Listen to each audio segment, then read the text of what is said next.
Kas te teate mõnda inimest, kes oskab väga hästi ühendada oma akadeemilist tööd ja juhtimistööd või administratiivset tööd?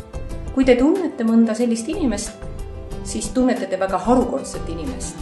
Kutsun teid üles arutlema, kuidas ühendada ekspertiisi või ekspertsust ja administratiivset võimu. Selles töötoas on meil kõigil võimalik jagada oma kogemusi, oma arusaamu, oma häid mõtteid selle kohta, mida me saame teha selleks, et meie koostöö koos meie inimestega oleks kõigile rõõmu pakkuv ja eesmärgipärane.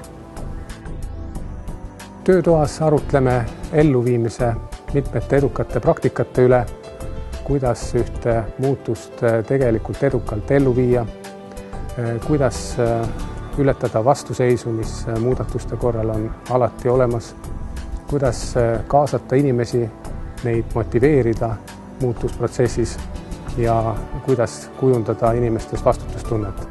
Olete oodatud osalema 19. jaanuaril Tallinna Ülikoolis 605.